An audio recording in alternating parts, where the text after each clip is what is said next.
Good evening, everybody. Welcome to the Violent Hippie podcast. We are doing some sort. We have to come up with a name. We have to come up with a name for this. Like, you know how like there's like the fight companions and stuff, but this is something different. So the violent, because I do the Violent Hippie podcast, but this is something. Like we should ask the audience what should we be called? Yeah, okay. Well, we are no name right now, but we will wait for you guys and gals to give us a name, Dirty Hippies or something. I don't know. Got to think of something. Smashing frogs and hookers. Nah, I don't see. That's the thing. If I fought MMA again, I don't even know if I would be the Smashing Frog anymore. I think I would probably be the Violent Hippie. That would be a better one. And I it's like I've evolved from that. I'm no longer the Smashing Frog. I'm now a Violent Hippie. There you go. And I think I almost want to do another MMA fight. I mean, like people ask me all the time if I'm still, gonna fight MMA, and I am 100% open to it for sure. The thing is, I always just fought MMA for fun. Yeah. I literally just fought for fun. I would do it on the weekends. Like, like I was in the SEAL teams. I planned on staying in the SEAL teams for 20 years. And I enjoyed fighting. I got in tons of bar fights. And, I've always just enjoyed fighting. And then when I heard about, this MMA league, I was like, oh, so I can fight and not go to jail? Hell yeah, sign me up. And that's always just been for fun. So, and I hate everything about MMA other than the actual fight. Like, you mean training? You hate training for it? I mean, training it's all right, but I don't enjoy like captions and feedback weeks from now, because you constantly think about That's all you think about. Yeah, you're constantly thinking about it. You're constantly doing this, that, and the third. Like it's stressing you out. People are constantly asking you about it. So even if you like kind of like sort of forget about it, you end up thinking about it all the time anyway, and everybody's talking about it. And it's it's not like I'm afraid to fight, but it's like you can't help but like run these million different scenarios in your head. Step on the scale like 8 times a day. Yeah. I disagree with you guys. I think it like gives me something to look forward to. I get excited. For your MMA fights? No, I've never done MMA fights? But I'm ready. I'll do it. And that's the thing. MMA and jiu-jitsu to me are like they're not even the same realm of like seriousness. Yeah, that's like T-ball and Major League Baseball. Exactly. Like you go out in jiu-jitsu and I'll sign up for a jiu-jitsu. Not that I won't sign up for an MMA fight like right then and there and do it, because that's what I would prefer. Because again, I don't like anything about it other than the actual fight. And but with jiu-jitsu, like there's zero nerves, there's zero anything. I don't cut weight for jiu-jitsu. Like it's jiu-jitsu. Like you don't have to worry about your face getting messed up. With MMA, there are like real serious repercussions if you don't just lose MMA, you get your ass beat, like bad, and you can get fucked up, hardcore. So it's just a different like thing, and like I fucking can't stand when jiu-jitsu guys would be like, yeah, I gotta fight. And I know you say it too sometimes, but I've only called them. But look up the definition of a fight in the dictionary, and a jiu-jitsu match is a fight. If you look up the definition in the dictionary, the only reason I don't give you shit when you say it because you fought MMA. Yeah, so I'm like whatever. But the only time I'll call it a fight is when I say I have a super fight, because that's what they're officially calling it. Yeah. I will say I'll go to a jiu-jitsu tournament or ADCC, but I agree, it's not a fight. Hold on, so we didn't even talk about what this is. So this isn't a regular podcast that we're doing, or this is not the regular Violent Hippie podcast. This is going to be something that we're going to start doing on Thursday nights. We're going to try to be as consistent as we can. The crowd or the crew might change up. We're going to incorporate people from our gym, and we're whatever you guys want to call this, we'll figure out a name for it. But this is going to be our Thursday night podcast where we just like link up and have a little hour-long talk about jiu-jitsu, MMA, whatever, any subjects, and get to know some of the people in the Violent Hippie crew. So let me, with you guys know who I am, obviously. Let me turn it over and introduce you to my co-host tonight. So we'll start with Rachel, ladies first. Go ahead. All right. Before I introduce myself, I would like to define what the fight in the dictionary Let's is. tell a Navy SEAL what a fight is. It is take part in a violent struggle involving the exchange of physical blows or a violent confrontation or struggle. So technically, a jiu-jitsu match is a fight. But my name is Rachel Fiskus. Rachel motherfucking Fiskus. And she has her dictionary ready for everything we say tonight. There you go. All right, hold on 1 second. I'm gonna. This mic is on, I think. I don't know which mic it is. It's 3. Check. You guys. Yeah, this talking to your mic. Hello. Check. Testing. Okay. Testing. There we go. That one I didn't hear. I turned that one off because I think it was echoing or Okay. something's echoing. I can kind of hear an echo. Can you guys? No, I think I'm good. Okay. I don't hear one. All right. It might be because the window's open, but it's hot, so whatever. Yeah. Anyway, moving on. So you're Rachel motherfucking Fiskus. Rachel, the dictionary, Fiskus. And Rachel, you are a what belt? I'm a white belt. White belt with But I can fucking box a little bit. Damn. So Rachel can box a little bit. She's a white belt, not just a white belt. I have 3 stripes. You're a 3rd degree white belt. You got 3 pieces of tape on your white 3. Big. Yeah. And not just that, but And I'm you're strong. Also ADCC silver medalist. Silver medalist. Yeah. Big medal right there. Don't ask me how many people were in the bracket. It doesn't matter. But I got silver. It doesn't That's matter.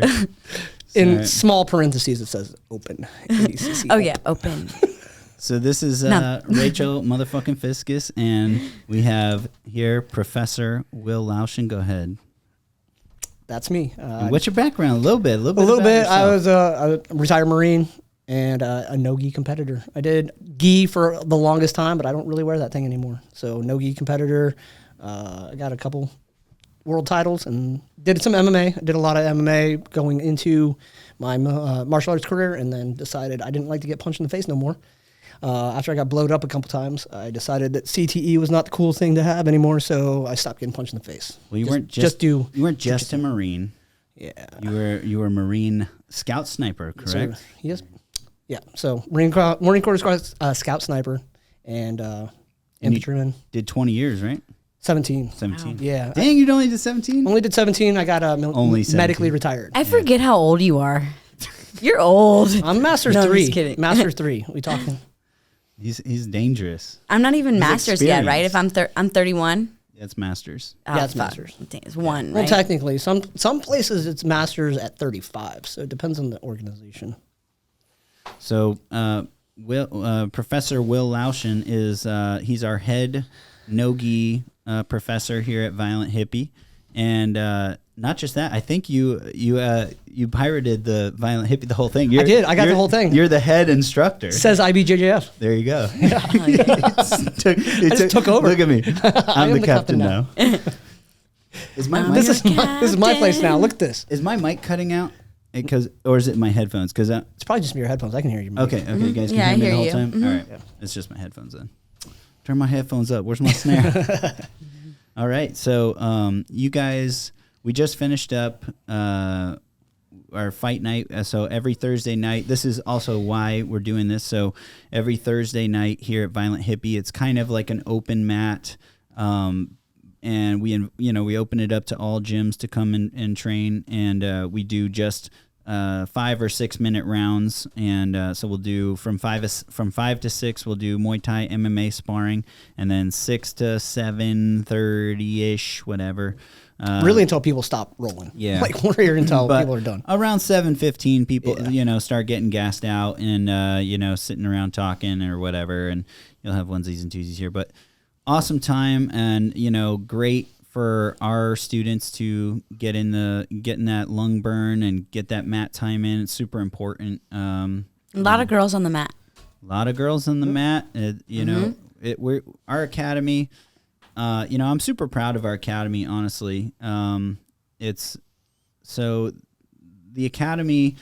Just a quick background for those of you that don't know. I started teaching my staff. I made the decision back in early 2022 that I wanted to open up my own. Well, I already had basically my own gym and my own training facility, but it was just for me and my friends and stuff like that. And then I was like, you know what?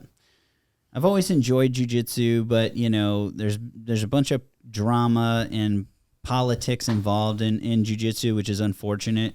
And a lot of people experience it, and it sucks because jiu-jitsu is such a great outlet. It's such a great thing in so many people's lives, mine included. I mean, it absolutely changed my life. It's one of my passions. I've always loved it.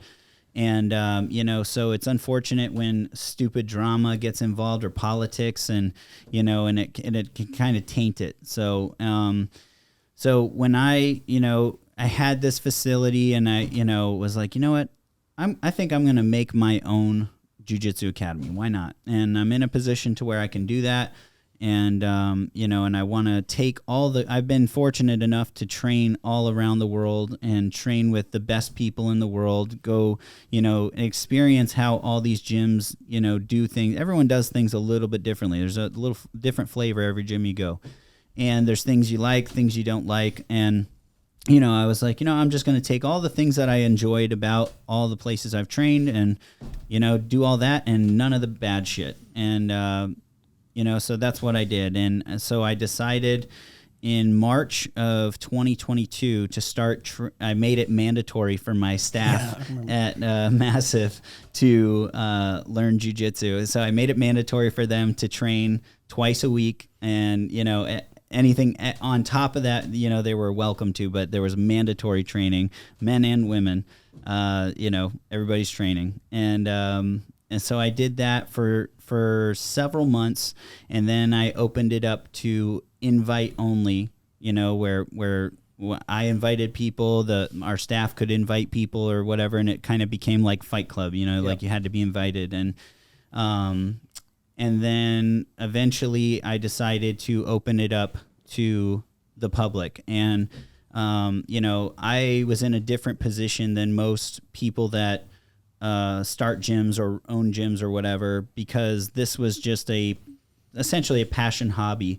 It's not something that I needed this income or revenue from. MASF Supplements is my main company, my main business, and the breadwinner for sure, and again, I was fortunate enough to be in a position to where I could financially take this project on. And so what I did was I allowed everybody to train for free, and I decided that I was going to do that. I opened it up to the public, said, hey, come in, and if you buy a gi, it comes with free training. And or rash guard and shorts, it comes with the free training.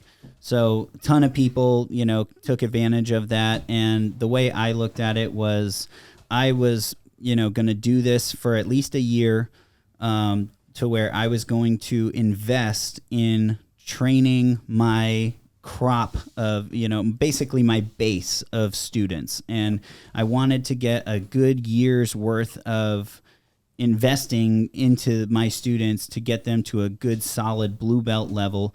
And because you need that in your gym. You need experience in your gym. It just makes everything a lot better, because when you have these whiteouts are real, and that's what I call a whiteout, when you show a move or an arm bar and you're like, all right, anyone got any questions? Nope. All right, ready? 1, 2, and break. And then everybody forgets everything. And so you have to go over to, when it's just you teaching, you have to go pair to pair to pair to pair to pair to pair. And it takes a long time. But when you have like experience in the room, now you can pair the blue belts up with the white belts, or, et cetera. And, and they help help like guide the white belts or whatever. And it was really important for me to establish the culture here. That was the biggest thing. I wanted to establish the culture of, our motto is be kind or else. And, I'm essentially the mat enforcer here, and my background, obviously, I'm a pro fighting Navy SEAL, a Navy SEAL MMA fighter. There's not a human being on this planet that intimidates me and that I won't step to if necessary. And, and I'm not being a dick to anybody, so there's absolutely no reason anybody else should, And so I wanted a good environment. Everyone's here to learn and have fun. But we got the flag on the wall. Don't be a pussy. Mindset is everything. It's a warrior culture. This is a legitimate martial art that is a deadly martial art, and that's why I've always enjoyed it. And when you strangle someone, you can take their life. Like tapping is please show mercy to me. Yes. And that's no joke, because there's a few things you need to survive. You need air, water, and food. And the quickest thing you will die, you can go months without food, days without water, minutes without air. Yes. If I strangle you, that's a wrap. Yep. So, this is why I've always enjoyed martial art, jiu-jitsu. It's as legit as it gets. And I learned that today. Yeah. We'll get to that. And so I wanted to make this culture and, push people in a fun, friendly way, and, just instill that warrior mindset. Mindset is everything. In the beginning, we were doing the kumites, where we were making, two people at the end of class, just picking two random people and having them do a one-on-one match, tournament style, that the whole crowd, with the whole class cheering them on, and, just getting them used to being that man in the arena, and, so it was really good, and it wasn't just me teaching. I also hired other very good, knowledgeable black belts to help me coach these people, and I was paying, I've been paying my black belts every day that they're here coaching, and investing with no income coming in from the students, but again, I looked at that as an investment into our academy. And then after a year, we were pretty established, had a good base of blue belts. We went and did that Grappling Industries tournament locally, took second place out of 48 academies, just fucking wrecked shit. And, again, made a statement, and then since then we've absorbed a lot of people. We don't have that, dumbass culture where we don't allow cross training or anything like that. We're not super possessive over our students. It's like if our academy, if we have to force you to stay, that's not a good thing. Exactly. You should make the academy better. You should make the environment better, the culture better. Your students should not want to go anywhere, you know what I mean? Or if they do and learn from a different perspective, that's fine. And nobody owns jiu-jitsu, you're not going to... Yeah. Well, not only that, a little jealous. Just a little jealous, just when it's me. You're showing our flag other places. So when I go somewhere and I'm rolling at a different academy with a violent hippie, everybody there is like, oh, damn. Those violent hippies, they're tough. Yeah. So everybody here knows who everybody can roll with, and everybody knows what I'm going to do. I know what everybody else wants to do, but when I go somewhere else and they don't know it, and you're hitting them, damn, those violent hippies are tough. And the way I look at it is like, like growing up playing football and stuff like that, you have the practices and you used to that, but then like you really want to scrimmage, you want to like versus another team, like you want to play a game, and it's like you don't want to have to do it and where you're spending $100-something to compete in a tournament, and you might not even have, you might have 1 or 2 matches or something like that, and where you can just, there's a lot of gyms around here, there's a lot, and there's plenty of people. There's so many people. Like we're not taking food off of anybody's plate or anything like that, and the more people that are training, the more people that are going to get pulled into jiu-jitsu. Because when someone really takes a hold of jiu-jitsu, it becomes a part of your life, and it becomes a big part of your life, and because there's so many positive benefits to it, and you can't help but like talk about it. You can't help but want to bring your friends and invite people to come train and experience it, and it's like, so I've never understood the whole possessive, weird, you can't go train any other places and stuff like that. So you know what, and that's been awesome in our academy. That's been some of the best compliments or that I've heard from new students coming in. They'll be like, yeah, I went and trained at a bunch of the academies around here, and your academy was like by far like the most friendly and welcoming, and everyone here is super cool and like helpful, and it's just a cool environment, and everyone it's a good gym too. Like it's not easy rolling here. You know what I mean? Well, I think there's also no ego for our black belts. We have white belts who, for day one, I was tying someone's belt yesterday. I mean, it's like no one's afraid to come and talk to us. Where a lot of gyms, you see the black belt will jump on the mat right before class and he'll leave and he won't say anything to anybody. I'm like, dang, like white belts are afraid to approach them. And that's what I was going to say about you too, because y'all are like, obviously the leaders of this gym, and you guys make it known that you're passionate about it, He's the captain and now. to see you guys been doing this for so long, yet you're still passionate about it. Because as we get older, it's like when we were a kid, it's so easy to get passionate about something. You're like all in.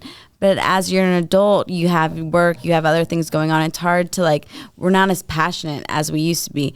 And you guys can tell you guys want to be here. You guys want us to learn, and we feed off that energy. Well, it's like and I know Will's a competitor. I'm a competitor. Chance is a competitor. Warren's a competitor. But there's also, it's a different fulfillment when you teach, and teaching is a whole different animal than just competing and training yourself. And that's been a huge learning curve for me, or not a learning curve, learning experience for me. And because I've always been focused on me and my stuff, and now I'm trying to get you to learn this knowledge and pass on the things that I know. And, and I'm also I've always said to all the students, my perspective is only mine, and my game is very different than Will's game. Yeah. And my game is very different than Chance's game or Warren or whoever.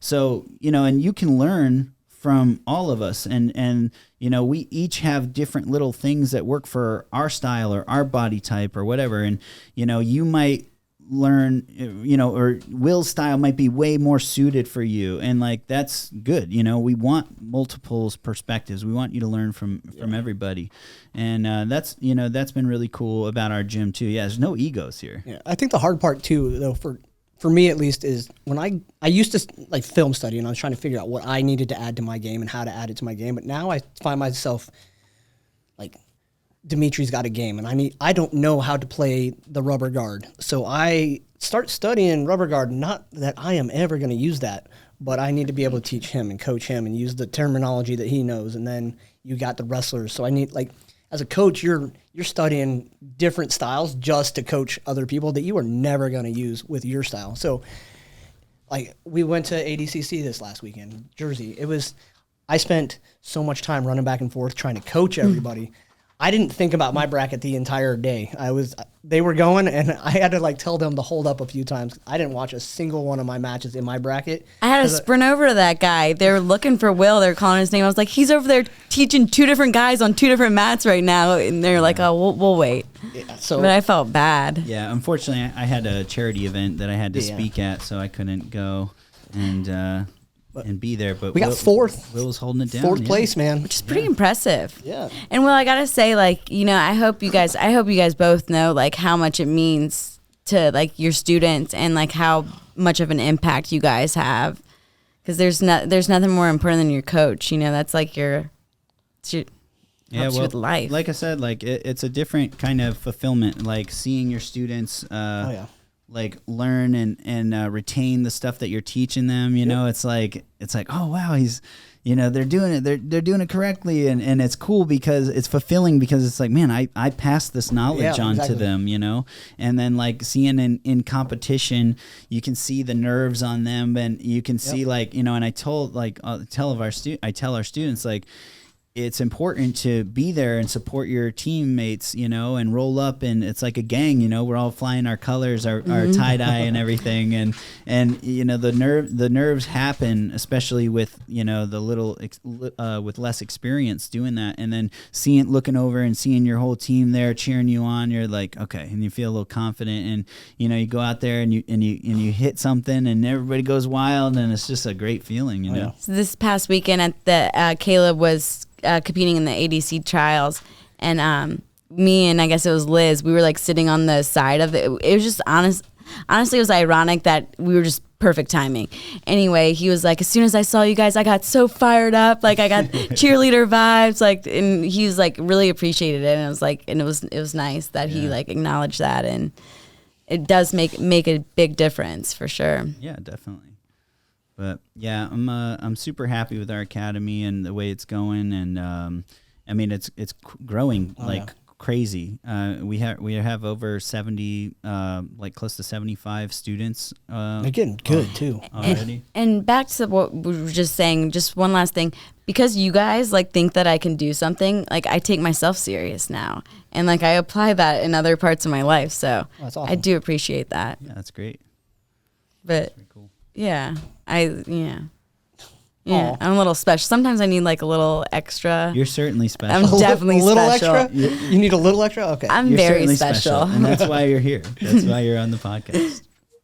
Super special. So, is there anything that when you were looking at other gyms or experiencing other gyms, and you were like, I would never do that? Is there anything that you realized after you started your own academy that you were like, oh, that's why they do that, and I do need to implement that? As like a Marine elite, like, I was always like, I would never do that when I get to like gunnery sergeant, and then I became a gunnery sergeant. And I was like, oh, that's why they do that, and I was like, I had to like pull myself back, because as a sergeant or a corporal or E2, you don't see it. So I do like some of the traditional stuff, like you know, which is what I implement in our class with giving, and it's all about respect, you know, and it's because, you know, jiu-jitsu is not a watered down karate. You know, this isn't, you're not going to see a fucking 9-year-old black belt type shit. Yeah. This is like a black belt takes you, you know, up to 10 years usually to get on average or something like that. And, you know, there's minimum times in belts, there's, you know, requirements, and you have, these belts are earned. They're not given. Yeah. And and you spar every day, so you know who. And the mats don't lie. Exactly. The mats don't lie. You know, you're not breaking a bullshit brick. You could come in and wearing whatever fucking belt you want, and you're gonna get, you know, exposed quickly. And I was looking at the other day how like the fastest people to ever get a black belt, and anyway, like I think the fastest was like 4 years. But it was BJ like, Penn got his in like 4 years. Yeah, and the guy Boogeyman, who's Boogeyman or whatever. I mean, if you're training like 3 times a day, you know, just think about that. You know, like if you're training 3 times a day and someone's training on average twice or 3 times a week, you're getting, you know, like and if you're training every day, 7 days a week, 3 times a day, that's 21 classes, right? So, and some people are just picking. Could I get my black belt in like 4 years if I trained 3 times a day? I mean, yeah. If you were, all right, let's go. You also have to pick it up. Like you have to understand it. And that's the thing. Some people are computers. And of course, there are those like hobbyists and stuff that you know just show up to jiu-jitsu regularly, and they're not by any means killers on the mat. Yeah. You know, they might not even have like a real fighting spirit in them or whatever, but they have the knowledge because of all the classes they've, you know, been through.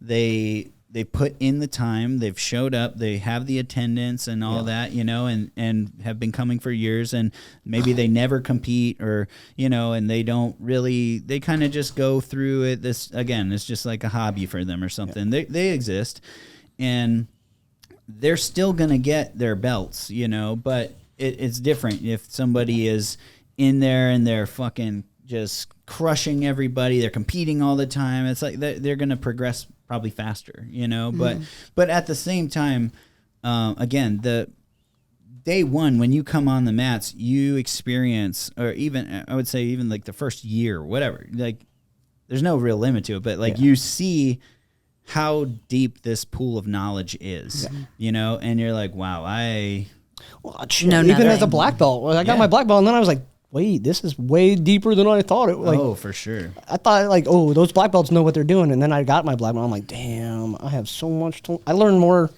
as a black belt in the last 4 years than I did the prior 15. For sure, because you're also like, people are looking at you like you are the black belt, you are the expert, you are the one who teaches me. Yes. And they're black belts and they're professors, but as that professor, you absolutely need to take this shit seriously because especially if it's your academy and you're giving people belts, like they're under you and your lineage now, and it's like they're representing you. So if you like are just handing out belts left and right or whatever, and your people are just getting fucking wrecked everywhere they go, it's like, who the hell gave you your belt? Yeah, exactly. Well, there's also like there's some guys out there, maybe blue belts, purple belts, and they wreck people. They'll even wreck a black belt, but they know like 2 or 3 techniques, but they are monsters with those 3 techniques. They're world champions with those 3 techniques. And people are like, why aren't they a black belt? They can beat black belts. They don't have the knowledge. Exactly. If a white belt comes up to them and says, maybe their game is they're really good at triangles. They triangle you from everywhere. But this white belt comes up and says, hey, how do I get my De La Hiva? I don't know. I don't do that. Oh, well, okay, back control. I don't do that. Yeah. So you're not a black belt, even though you could be black belts. If your A game is that good, you're not a black belt until you have knowledge. That's how it was with me. Like as a blue belt, I was fucking crushing black belts like on the regular, and and I was fighting MMA all the time, whatever, and it was just, but I did not have the knowledge that a black belt does, but I could catch everybody in an armbar, and. But yeah, again, you don't have the knowledge, and I haven't put in the time, that a black belt has and requires. So in that sense, I do I like the respect of that, and that's something that I do here at the academy, which I would say is like kind of more traditional or something. It's and where we give way to the higher belts, on the mat when you're rolling, and it can be crowded and stuff like that. You always have to have a little bit of situational awareness. You don't want to be that pair that's just fucking all over the mat, chaos and hitting people left and right. So you got to have situational awareness when you're rolling. And, so we here at the Violent Hippie Academy, we implement you give way to the higher belts. Yeah. And so, I got a question. You got to see, hold on. Okay. Sorry. I got a question though. What's that? Am I like, as a lower belt, am I allowed to ask, like if it's live rolling night, is it disrespectful for me to ask a higher belt to roll? No, okay. No. And that's something that I've seen at other gyms. And I'm like, what the fuck? Like at the end of the day, you're still a person, and you came here to roll. Yeah. So, and it's like, I don't think it's weird at all. And I've seen those people like with egos, like fucking, I'm a black belt, or I'm a brown belt, or I'm a purple belt, and you're a white belt. Like, you don't ask me to roll. Like, no, fuck that. That's stupid. I hate the opposite when people are afraid to ask me to. I'm afraid of you. I'm like, man, I am the last person who's going to hurt you. I guarantee it. Like, I know exactly what I'm doing. I was telling Amanda that today. I was like, if they're a higher belt, then like you're safe because they know what they're doing. They're going to make sure they don't hurt you. You're way more likely to get injured by a white belt because they're way spastic and cranking. They want to win. Yeah, they want to win, all this stuff. And but we really don't have that too much in our gym either because. Again, that's culture. That's like letting people know, like your gym record doesn't fucking matter. Exactly. Nobody cares. And, like communicate with your partners. I say it all the time, tap fast, train tomorrow. And, don't let your ego get you hurt. And also communicate. Like, when I roll with people, if I don't know them or whatever, I always say, like, do you have any injuries or anything like that you want me, like, yeah, my shoulder's bad. Like, don't do any shoulder locks. And, you know, it's like, even if that's my best move, I'm not going to do it because this isn't fucking that important, you know, like, and it gives me an opportunity to work on other things. Like, okay, well then, you know, I'll only go for, and I do that all the time, especially rolling with lower belts, where I'm like, I'm only going to do triangles. I'm only going to do, you know, whatever. And it's the egos that like cause all the problems in jiu-jitsu. You know, it keeps people from progressing when they are one trick pony, you know, and they never want to lose, so they only want to go for their best move, you know, where it's like, no, you should work on all your stuff. If you're fucking badass at arm bars, like, cool, try triangle or try an omoplata, try some leg stuff. I can tell you, for example, I've gotten away from legs. I don't know if anybody noticed today. I didn't do a single leg lock. I don't believe that. I didn't do a single, like, ask Mitch. You look at the camera. Any legs at you? And what did I do? I didn't throw any legs at you. You was going for the toe hole. I was like, what? But I'm trying new stuff, and it's not working, and I'm frustrated. I feel like a white belt again because people are passing my guard. People are doing whatever they want. And I got like 3 submissions the entire night. And that takes discipline to override that, like, frustration, you know? Because I wanted the K guard so bad. People are, like, getting the better of you or whatever, and you're like, fuck, it's because I'm not doing my good game, you know? But it takes that discipline. But if you, again, it's like that delayed gratification, you know, and that you want that instant gratification, you want that submission, that victory for your ego in the gym. But, you know, you really should be putting in the work and just, you know, going through that hard time. And then eventually it will be like, now I have a solid game from everywhere, you know. It's kind of like no one likes to do burpees because they're hard. You know, when things are hard. What did you say? Burpees aren't hard. Okay, well, you know, I was just... Well, it's not necessarily that they're hard. It's just when you're used to doing good, like you're used to succeeding. So usually when I get to certain positions, I'm like, okay, I think I can succeed. But like tonight, I failed so many times. Like, I know how to do this technique, but actually applying it in a live roll is difficult. So I failed over and over and over and over and over again. It was kind of getting frustrating, but I told myself I'm not doing any more leg locks for a while. I want to attack these techniques. You can only fail so many times. For the next 60 to 90 days, that's all I want to do. So I'm going to keep failing until, well, I mean, that's what happened with K-Guard. I didn't just all of a sudden one day just be good at K-Guard. I failed and got my guard passed for like 60 days straight. And when I roll with you, I'm always going for like darces or arm bars or something like that. And I was like, I'm gonna go for that fucking toe hold. Yeah, like we at the same time we both decided because we didn't tell each other. Yeah, we completely opposite. He went for the leg locks and I was going for arm bars. I was like, what the? That was funny. Yeah, we didn't tell each other that right away. You grabbed my toe and I was like, what is he doing? Yeah, that was funny. But yeah, no. So that's something that I do at the gym is that's more traditional. You could say is like I push the respect of, you know, giving way to the higher belts. And that's just, it's good for situational awareness, I think, in general too. And that, I think, helps people not get so front sight focused on like, I got to get this. Cause it's like, well, you're also like, if you're smashing into people, I'm going to say something to you, you know? And so everybody's very like considerate when they roll here. And, you know, we also have the wooden edge around the mat. And I've told people, if you hit your head on that mat, you're fucking kicked out of the gym, you know? So, and that comes from my old boss when I was a roofer in high school. He was like, if you fall off the roof, you're fired before you hit the ground. And I fell off the roof one time and I hit the ground and he was like, did you fall off the roof? And I'm like, no.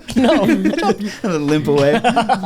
But, you know, it's a not, you can't be a pussy and be here. It's just that, but you know, that doesn't mean that it's, you know, an asshole environment. Everyone here is super friendly, but we encourage like to fucking be tough, you know, push yourself. And, so that's one thing that we do here that's more traditional. And then like lining up by rank, you know, at the end of class. And Will and I run classes differently, and I let Will totally do his thing, and you know, like I don't step on your toes at all, and you have total freedom to run your class the way you want. And that's just something that I do with my, you know, I typically teach the gi class, and I have everyone line up by rank at the end of class, and you know, and we do, you know, we bow out and everyone shakes each other's hands as we, you know, go out. And I think that just shows respect and shows camaraderie and everything like that. And, So that's really the only kind of traditional things I would say. Yeah, I agree. And then I run mine more like I treat mine kind of like a wrestling practice. And I am the coach, but I also compete. So I feel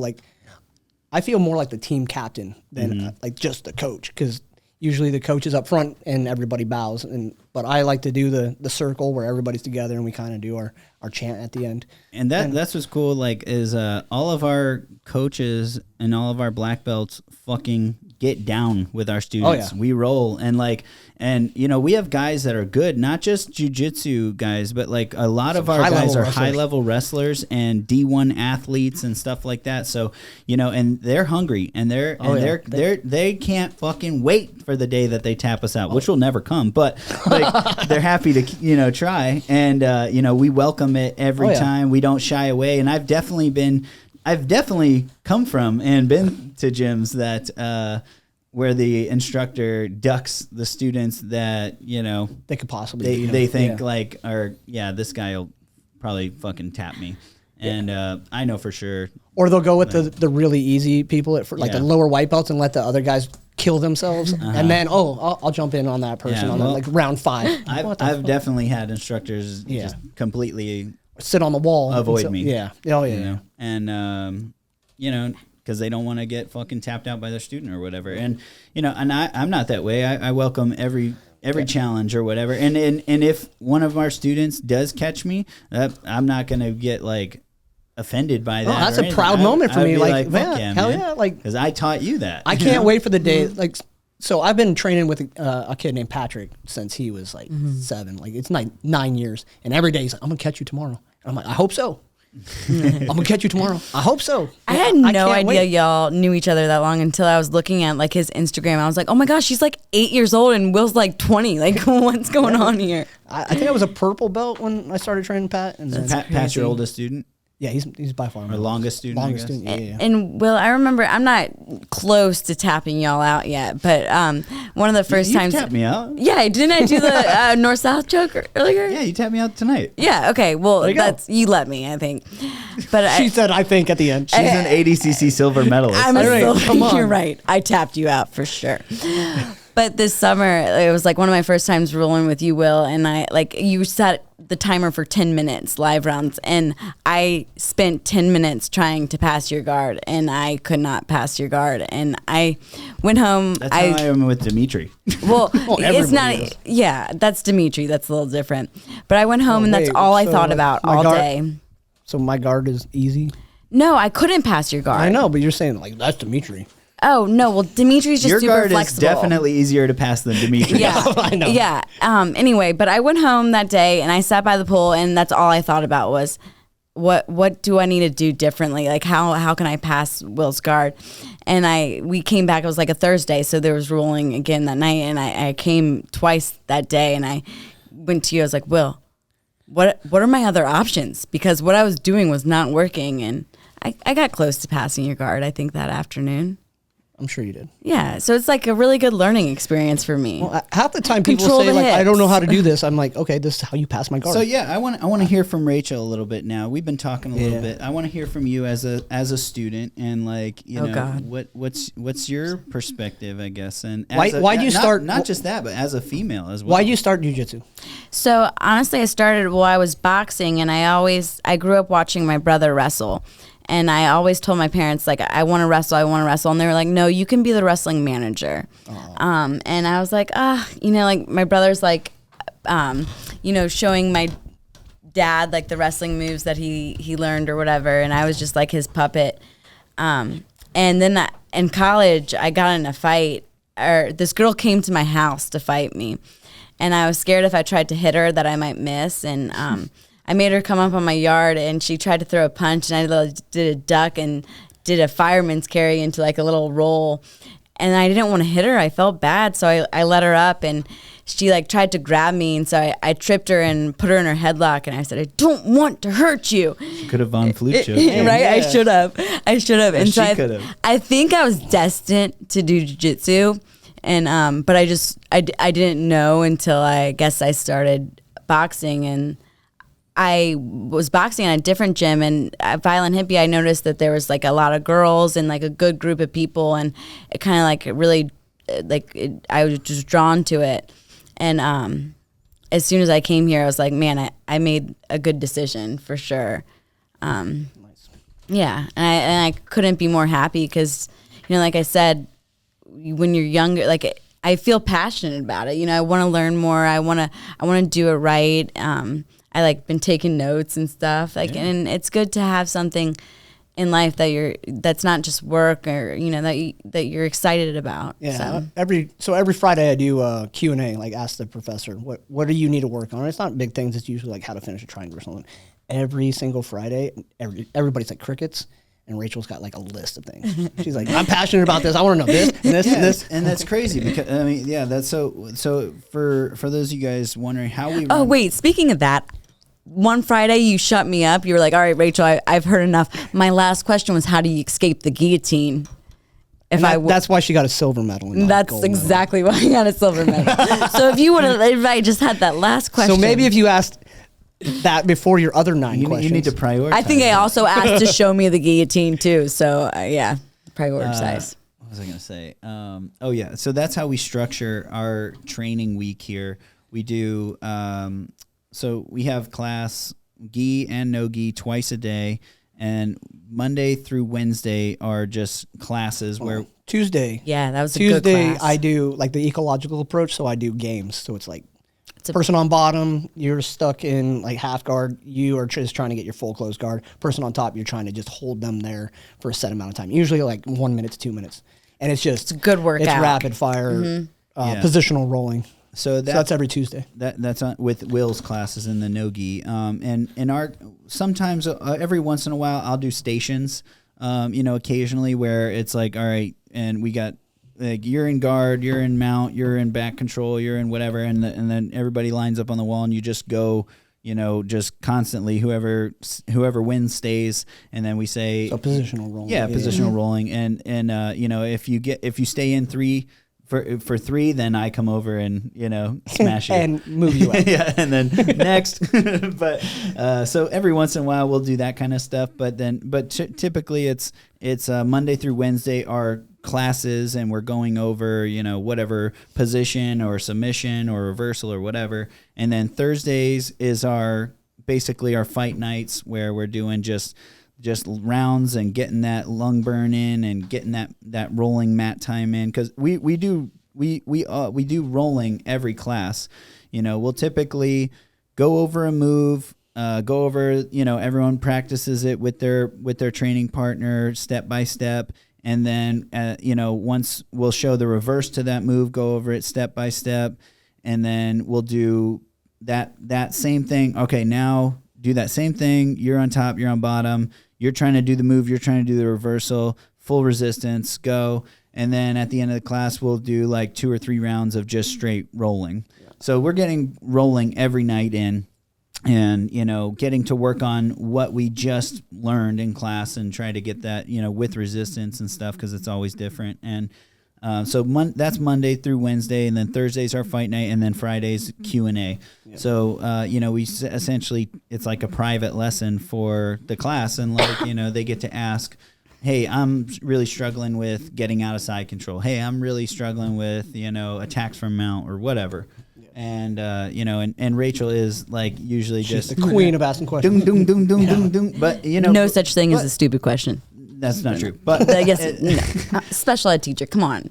No such thing as a stupid question.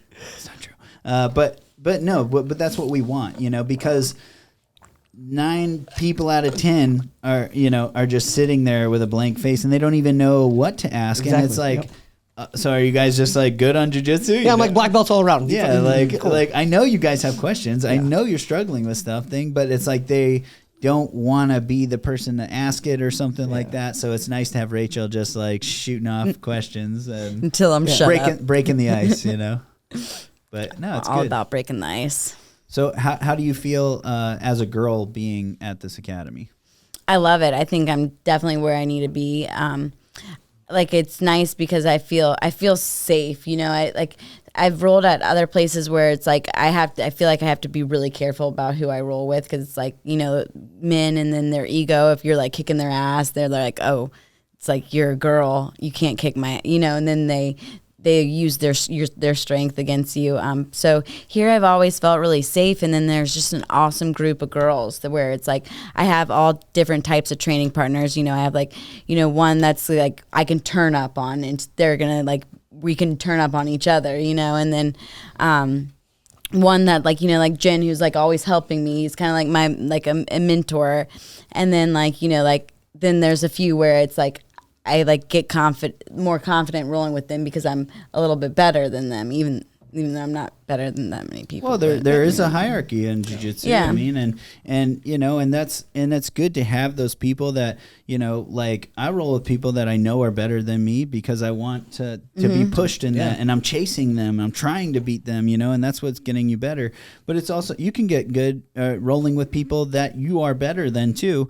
And, like, and especially like me here, when I'm rolling with white belts, blue belts, purple belts, whatever, like there's a lot of people that are just, they're not gonna catch me unless I let them or want them to or whatever. And like, I'll let them work on a move or something like that. But when I want to use or work on something, I'm like, okay, yeah, I'm only going to work on triangles. And, or I'll put myself like, I'm going to start with them on mount or on my back or something like that. And put myself at a disadvantage and work through it. And I know that I'm going to get them, but it's still, I have to work for it. And like, I give myself that, it's like a live dummy. It's like that resistance, to still get what I want. And like, and I'll even tell them that I'm going to go for triangles, so it's like a little extra level of resistance, you know? And, but that's super helpful and can, help you get better too. So I think rolling, as long as you have people to roll with, you're going to improve. Mm-hmm. As long as you want to improve. Unless you're not just trying, I'm just going to win, then. Yeah, you can't, and you can just like stall out if you wanted to, and that doesn't help anybody, exactly.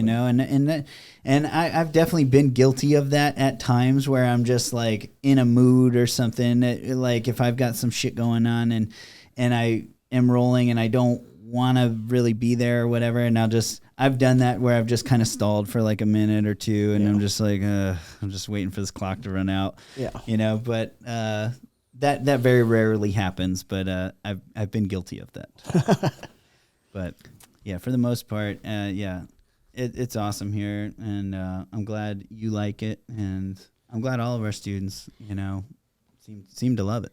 Yeah, it was really cool. Like at the ADCC up in Jersey, like watching you and Care like walking over and warming up together.